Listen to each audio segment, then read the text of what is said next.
So, Tim, I'm hoping we can repeat a little bit of the magic we had last week. All right, I asked about Isaiah Mosey, and a couple hours later he commits. How about I ask about David Sanders Jr. and see what happens tomorrow? Oh, How you feeling about that decision? We'll see. The all week I've kind of just it's maintained that Tennessee's got this lead. I do think there is still a kind of a window open for a potential surprise here. I do too. But I do think this is going to end up being Tennessee at this point, just from everything I've been able to gather at kind of just at this point of the recruitment. And again, I think I said this last week, and I've said this a couple places at this point, but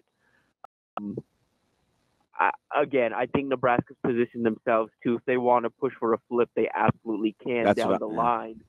It's just they don't have the time. They didn't have the time to get this done by this summer. So that's the cool thing, though, right? Potentially, it's that whatever is said tomorrow, the window is still open. That's kind of how I feel. Yep. Well, and it doesn't matter if it's a Nebraska to Tennessee or a Tennessee to Nebraska. It just appears to be pretty fluid. Yes. Which is interesting, because this is a kid that, again, the way he kind of approached this decision is he wanted this to kind of be the final decision, but we're getting closer and closer to it, and I think he's realizing, too, just the caliber of prospect he is. None of these schools are going to back down, even if he does, even wherever he does commit. None of these schools are going to stop recruiting him. It's not like his recruitment all of a sudden shuts down. These schools are going to keep trying to push the flip until they basically get told, no, we're done. Yeah, Tim, I guess that was kind of my next question is, if it is still open, why the announcement tomorrow? I guess, I know for some guys, they don't want to lose their spot in a class, right? But that's obviously not going to be the case with Sanders. Well, I think a lot of his has to do with when his season starts. Right, but if the recruitment doesn't slow down anyway, what's the difference? Because you don't know that as a player. You think it sounds about right. I just want to focus on my season. It's just like some and then real life happens. High school naivete a little bit. Is that kind of? I don't want to do. Is that what you think, Tim? Because I don't want to. Because I probably don't know anymore. That's very much what it is. That's very much what it is. Is he is under these, and even the way him and his family kind of talked about this is they were we want to get this decision behind us so we can focus on senior year, finishing out strong, and then getting enrolled early. But again, we're now just a couple of days out, and I think that realization is coming that, okay, even if I do whatever happens, and the thing is for him is okay, well, at least it's not 25 different schools talking to me. It's these other 3 schools that missed out on me when I dropped my top 4 and I committed to one. I remember, and this is just an unfortunate thing, kids and parents don't realize that, especially at the highest level, dropping these top schools lists doesn't really change the recruitment. I remember 2 years ago, David Hicks Jr., who was a 5-star D lineman, he's now at Texas A&M, but Hicks was he dropped a top 8. And I was I talked to his dad, and I was man, how are y'all doing? Drop the top 8. Is things slowing down for you? I was man, we really thought it would, but we've still got 20, 25 schools hitting us up daily. Yeah. It doesn't matter. You're going to keep getting contacted. And it's kind of in the coaching circles, right? They know until that they sign, football is so much different than basketball or volleyball, right? Once respected players in those sports say they're going, they pretty much do. It's rare, but football, it's let's keep this thing going. Yeah, it's something, and that's the thing. For Nebraska too, Nebraska's going to probably be on the positive end of just maintaining dialogue with some of these prospects committed elsewhere. If they accomplish what they should on the field, they're in position to potentially flip some guys this fall, but. So you can't really complain about it, when you're profiting off of it. But it is one of those things in recruitment that, it's frustrating for everyone. I think it's frustrating for the school that lands the commitment and then has to still fight to hold on. It's frustrating for the parent and the kid who assume that, a commitment means the recruitment's behind them and they can kind of, put that, because it is a stressful part of life, for them. And it's something they hope they can put behind them, but they're not able to let up until these offers stop coming in and these schools stop calling. Let's go current here just for a sec, because there's one guy in particular that you kind of have the skinny on that seems so Nebraska early on that I got to get your feedback on it. And it's not the Terry that everybody's used to hearing about in terms of Michael, but it's the other Terry in terms of Joseph. Yeah. He's I've talked to him a little bit. You're talking about the 26th defensive lineman. Yep. Yeah. Yep. Yeah. It's rare because I'm looking at 26 defensive linemen. Then I look at where he's located and what part of the country, and I'm like, is this a Coach White thing? It's a Coach White thing. It's a couple of staff members thing. They kind of did their due diligence when they were after his teammate, and so they've kind of done their due diligence and offered him as well. This is another just kind of fits what they like on the line. Like, you look at the measurables, 6'5", 270 pounds, like kind of reminds you of Keona Davis a little bit, just in terms of frame and upside with that frame. And I think that's what the staff sees as well. And he's got some top schools. Like, he's not made it out to Nebraska yet. He's hoping to do that this fall. But at the end of July, like, when I reached out to him, I was like, hey, what business do you have planned? And he was like, I'm not really sure yet, but it's between Oregon and Nebraska right now, just in terms of the schools at the top of his list. And so Nebraska's really fighting with a really good Oregon program that's trying to keep him on the West Coast. I feel like this is almost, it's irony, right? Because what's the school that I said, gosh, it just seems like Nebraska is going to meet Oregon on the recruiting trail. And you kind of walk through why. And I was like, yeah, it's interesting how they have the similar eye. And then I also think, I mean, we're talking about Rancho Santa Margarita. It's like the California thing is still relatively fresh for this staff. But with the introduction of some left coast teams, does that play into Coach White's strengths and how beloved he is in the state of California? Oh, absolutely. I think you're going to see, and actually, I just had this. I just talked about this kind of just a little bit, but with John Garcia, our national analyst who's based out of Florida, I think what you're starting to see on the trail is Nebraska's kind of pulling out of Florida a little bit, and they're investing some of those resources into California. If you go look at the offers, I wonder if that's a Coop thing. Yes. It's because of losing Evan Cooper, it's part of it. Losing Philip Simpson to Florida State's part of it. You've lost your ties. The thing with Florida is you need someone that's very familiar with the state, that people in that state have familiarity with. What kind of helps Nebraska and what's going to allow Nebraska to potentially spot recruit Florida in the future, despite losing these members of the staff, is there's Florida guys on the team right now that people, especially in South Florida, look up to. I'm talking about Ja'Cory Barney, Willis McGahee, Vincent Shavers, Dwight Boodle. Those four guys specifically, those guys have pull in South Florida. Guys in South Florida see those guys playing early at Nebraska, succeeding early at Nebraska. Nebraska's going to continue to be able to spot recruit Florida. They just, under Cooper, you kind of saw a bunch of offers go out and a bunch of, Florida prospects make it out to Nebraska. You're not going to see that anymore. I think you're going to see more of that coming out of California, where Nebraska's hosting a team full of guys. And those I think you're going to see that more out of California moving forward than Florida. And who knows? I think it's kind of this unspoken thing, but Tony White does end up leaving after the season for a head coaching job. All of a sudden, that's your California guy. You don't have resources like that, and you don't have a good relationship in California outside of Tony. So you hope this season the staff kind of the staff kind of picks up some of the slack in California and Florida, so they're built to last, even if they deal with some more coaching transition. People keep dropping that. I don't know what school on the West Coast is going to have an opening, right? Because that's my thing. San Diego State is in a good spot. UCLA is in a good spot. SC's SC. Like, I get it, but it's not quite as far-fetched as Rule to Penn State, because I never think that's going to happen. But I don't see anything coming open that's going to – he's going to leave for the right job. It ain't going to be any job.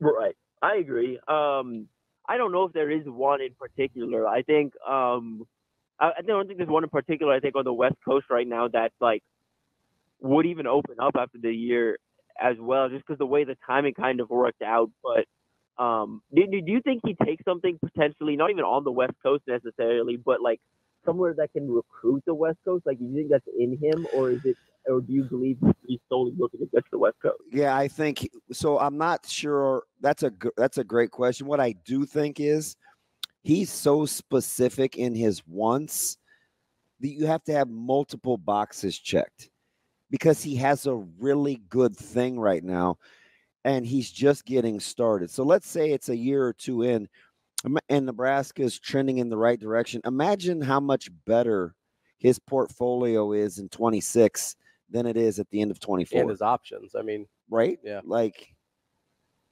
I mean, short of Florida coming open or Arkansas with Pittman and Napier, like, I mean, just not sure that's what he would want. So I do think safely he would be very, very particular because he can be. Yeah. Which makes sense. And you know, I mean, you're right, too. And you think about this defense, too. Like, year 3, year 4, he'd have his guys in the defense versus. And he's got a lot of young toys. Like, yeah. He's mixing and he's just now starting to be able to get into kind of his wheelhouse. Right. Yeah, you look at the bodies they're kind of adding to that room too. Like it is starting to look more like what he wants versus what he inherited. Yeah, we're talking with Tim Verghese from inside Nebraska.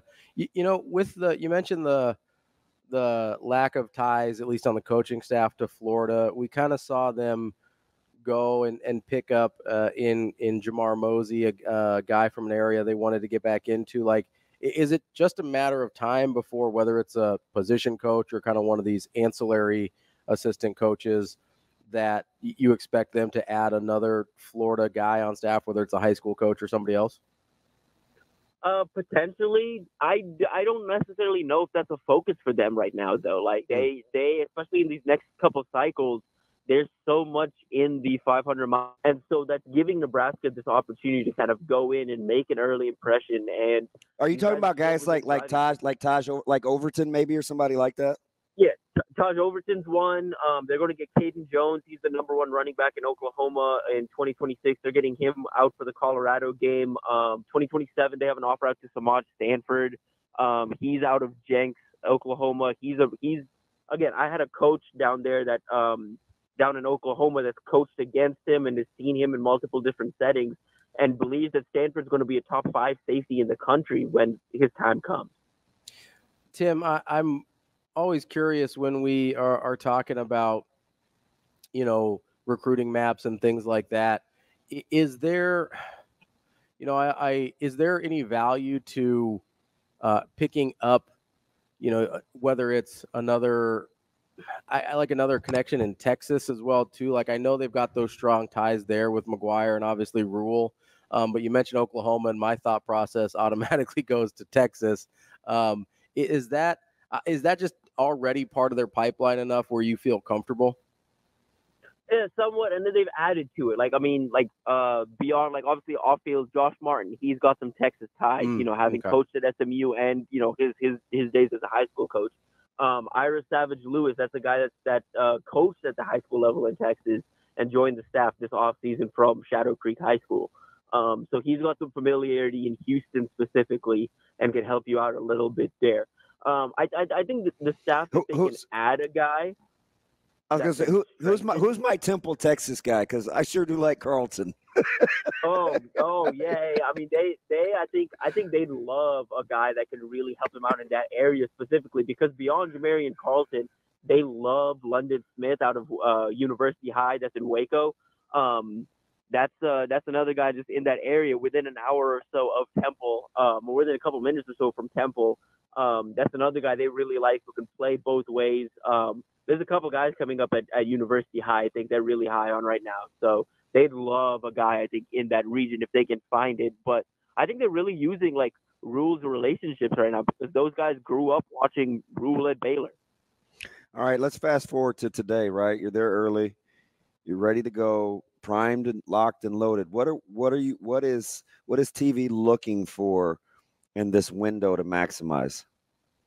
Yeah, actually, so I did a notebook last week on the summer enrollees, and the only two positions I didn't get to was the quarterbacks and the DBs, because there's just so many summer DBs they added that I'm going to knock them all out at once. So I'm just probably going to be posted up with John Butler for the 15-20 minutes we get, and just taking notes on all of them, including Caleb, as I can today, just to kind of figure out what they have, because they have so many different. I'm very fascinated by this new DB room. Like there's so many different bodies. I just recorded a video with Steve Merrick, just like predicting how much these freshmen will play, and going through that DB room. There's so many different bodies that can do so many different things, and they all have so many different trajectories too. Like, some guys can play corner and safety, and what type of safety they can play is so different than like other guys, and so I'm just fascinated to see what they have, and I'm really curious to just really hone in on Amari Sanders specifically. That's the guy that's earned. I'd like to say we brought Sanders up 3 months before anybody thought about talking about Amari Sanders. Like, I after watching him in the offseason, I'm like, I don't know if he's fit. Like, we'll see if he can hold up physically, but from a movement standpoint, he's pretty fluid. Yeah. And you go back and watch his tape too. Again, like, just coming from where he came from in South Florida, like, this is a guy that went up against like Jeremiah Smith and Josiah Trader and like all of these like elite receivers that are like at the very top of their classes. There's a couple 5-star receivers out of Florida coming up in the 26 and 27 class that this guy's just going up against in practice or just seeing on the field. Like, in practice, this guy was going up against Jalen Brown, who's like a track star who's now at Florida State. Like, he's gone up and seen some of the best, like which preps you for this college level. Tim, you mentioned you're going to be posting up with the defensive backs today, and DB and I were talking a little bit earlier about recruiting to kind of an identity and to a profile. And then I hear you talking about, hey, they've got all these different guys, the different body types and different abilities and stuff like that. Is that in your mind because they want versatility like in the defensive back room, or are you concerned at all that maybe they haven't quite figured out what they want in their defensive backs yet? It's an interesting question just because I think the room's in an interesting place because of the coaching transition. Mm-hmm. They want versatility. Of course, they're going to keep cross-training their guys, and I think you're going to see the room shift a little bit in the future to look more like what John Butler wants than what Evan Cooper wanted. Because I think Cooper made a lot of offers and kind of had this like wide range of guys he felt he could tap into potential of. And then I listened to John Butler talk, and I talked to recruits and figured out what they think of Butler so far. I get the impression that Butler very much wants to get to know guys and figure out their mentality before he offers. He wants ball hawks, and he believes that comes from what he's seen. He believes that comes with the mentality. Like, he wants guys with a ball hawk mentality. And it's clear he's looking for something specifically in the way the guys he recruits are wired. So I'm curious to see if that shifts anything moving forward, because we haven't even seen him really make any offers just yet. So I'm curious to see kind of when he does get out on the road and starts to make some offers. I think you're going to see him expand the 26 board this fall. I think you maybe see a couple offers in the 25 class if he wants to add somebody else. So, Jeremiah Jones is currently like keeping an eye on Missouri. If they need to backfill in the DB room, you may see some new offers. So I'm curious to see kind of what that room starts to look like when he makes some offers. But right now, I think he's pretty satisfied with what he has in the room because he can just work with so much. They want to be versatile everywhere, like beyond even just the DB room. They want to be as versatile as possible, but it starts in the DB room where it is it's easier than other positions to cross-train. TV. So the thing about the cross-training is, like, let's say I don't know, hypothetically, let's say Buford Keys, Quees, may be like the number 2 free, but the number 1A corner, right? Like, do you think Coach Butler wants to stay with that kind of ability when you talk about cross training, because sometimes it's hard to look at that depth chart and think, oh, if such and such happens, then it's this, because they're always going to try to keep their top 6-7 DBs in the fold. Like, you think that stays the same to continue to be multiple within the secondary? Yeah, I mean, I think so. Outside of being like a true corner, right? Mm-hmm. Right. Like that is something I'm curious as well, because like just because of that, like that current question mark they have at that second corner spot opposite Tommy Hill. Like the way like Steve and I discuss it is, we think, you know, Buford's probably going to start the year as cornerback 1, but then it opens up to where, you know, you have guys like, you know, like Amari Sanders potentially rotating there, Jeremiah Charles potentially rotating there. You know, when he's healthy, Bly Hill rotating there. You potentially think they're going to keep rotating guys and eventually settle on a true guy, but they rotated so much last year. I still think like you're going to see more than likely is outside of like specifically Tommy Hill, Deshaun Singleton, and Isaac Gifford, the rest of the guys that play, those snap counts are going to be relatively even, I think. That's Tim Verghese from Inside Nebraska, our friends at the Rivals Network. Tim, we appreciate it as always. We'll talk to you next week. Yes, sir. Appreciate y'all. We'll talk next week. Thanks, TV.